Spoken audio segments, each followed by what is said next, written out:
GNM course complete ചെയ്ത് ഈ particular കൺട്രിയിൽ registered നഴ്സായിട്ട് work ചെയ്യുന്ന നഴ്സസ് ആണ് നിങ്ങളെങ്കിൽ നിങ്ങൾക്കൊരു ഓപ്ഷൻ ഉണ്ട്. ഇംഗ്ലീഷ് സ്പീക്കിംഗ് കൺട്രിയിൽ വർക്ക് ചെയ്യുന്ന GNMസിന് വേണ്ടിയിട്ടുള്ള ഓപ്ഷൻ എന്തൊക്കെയാണ്, അതാണ് നമ്മൾ ഇന്നിവിടെ ഡിസ്കസ് ചെയ്യാനായിട്ട് പോകുന്നത്. ആദ്യം തന്നെ ഓസ്ട്രേലിയൻ നഴ്സിംഗ് രജിസ്ട്രേഷനിൽ ഒരു ന്യൂ പാത്വേ ഇൻട്രൊഡ്യൂസ് ചെയ്ത കാര്യം എല്ലാവരും അറിഞ്ഞു കാണുമല്ലോ. എന്നാൽ ഇതിനകത്ത് ഏറ്റവും ഇമ്പോർട്ടൻറ്റും അതുപോലെ തന്നെ നമുക്ക് ഒത്തിരി എൻക്വയറീസ് വരുന്നൊരു പാർട്ടാണ് GNM നഴ്സിന് ഈ ഒരു പാത്വേ പ്രോസസ്സ് ചെയ്യാൻ പറ്റുമോ എന്നുള്ളത്. റെഗുലറായിട്ട് ഈ ഒരു ക്വസ്റ്റ്യൻസ് നമുക്ക് വീഡിയോ കണ്ടതിന് ശേഷം കാൻഡിഡേറ്റ്സ് ചോദിക്കാറുണ്ട്. GNM നഴ്സ് ആക്ച്വലി ഓസ്ട്രേലിയൻ പ്രോസസ്സിന് എലിജിബിൾ അല്ല.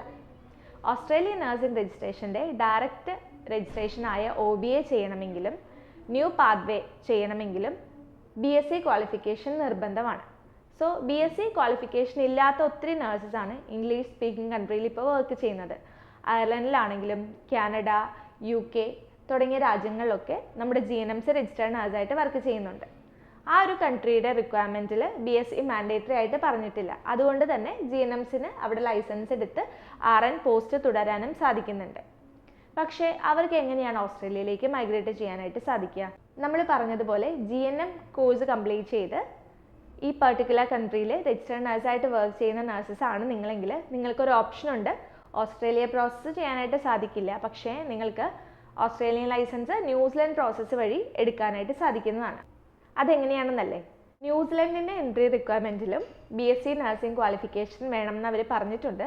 പക്ഷേ എന്നിരുന്നാലും നമ്മുടെ നഴ്സസ് UKയിലോ അയർലൻഡിലോ കാനഡയിലോ ഒക്കെ RN ആയിട്ട് വർക്ക് ചെയ്യുകയാണ്. അവരുടെ ക്വാളിഫിക്കേഷൻ GNM ആണെങ്കിലും ന്യൂസിലൻഡ് നഴ്സിംഗ് രജിസ്ട്രേഷൻ അവർക്ക് ഡിസിഷൻ ലെറ്റർ കൊടുക്കുന്നുണ്ട്.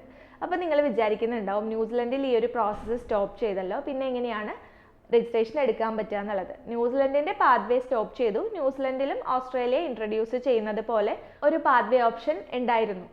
പക്ഷേ അത് സ്റ്റോപ്പ് ചെയ്തിട്ട് ഇപ്പോൾ ഏകദേശം ഒരു 1 year ആവുന്നു. ഈ ഒരു പാത്വേ സ്റ്റോപ്പ് ചെയ്താലും വേറൊരു പോസിബിലിറ്റി ഉള്ളത് ന്യൂസിലൻഡ് നഴ്സിംഗ് രജിസ്ട്രേഷൻ കൗൺസിലിൻ്റെ ലൈസൻഷ്യർ എക്സാമിനേഷനായ IQN തിയറിയും OSCE എക്സാമും അറ്റൻഡ് ചെയ്ത് കഴിഞ്ഞാൽ ലൈസൻസ് പ്രോസസ്സ് കംപ്ലീറ്റ് ചെയ്യാനായിട്ട് സാധിക്കും. അപ്പോൾ ഞാൻ പറഞ്ഞു വന്നത് UKയിലും അയർലൻഡിലും കാനഡയിലും ഒക്കെ രജിസ്റ്റേർഡ് നഴ്സായിട്ട് വർക്ക് ചെയ്യുന്ന GNMs ആണ് നിങ്ങളെങ്കിൽ നിങ്ങൾക്ക് ന്യൂസിലൻഡ് ലൈസൻസ് എടുക്കാനായിട്ട് സാധിക്കും. BSc ക്വാളിഫിക്കേഷൻ വേണമെന്നില്ല. ആ ഒരു ക്വാളിഫിക്കേഷൻ വേണ്ടാത്തതിൻ്റെ റീസൺ എന്താണെന്ന് വെച്ചാൽ നിങ്ങൾ ഇംഗ്ലീഷ് സ്പീക്കിംഗ് കൺട്രി ആയ ഈ പറഞ്ഞ കൺട്രീസിൽ വർക്ക് ചെയ്യുവാണെങ്കിൽ നിങ്ങൾക്ക് ന്യൂസിലൻഡിൻ്റെ എക്സാംസ് അറ്റൻഡ് ചെയ്യാനായിട്ട് സാധിക്കും. പാത്വേ ഇപ്പം നിലവിലില്ല, അത് സ്റ്റോപ്പ് ചെയ്ത് കഴിഞ്ഞു. സോ എക്സാമിനേഷൻ IQN തിയറിയും OSCE പ്രാക്ടിക്കൽ എക്സാം ക്രൈസ്റ്റ് ചർച്ചിലും പോയി അറ്റൻഡ് ചെയ്യേണ്ടതാണ്. ഈ 2 എക്സാം ക്ലിയർ ചെയ്ത് കഴിഞ്ഞാൽ നിങ്ങൾക്ക് ന്യൂസിലൻഡിൻ്റെ APC കിട്ടുന്നതാണ്.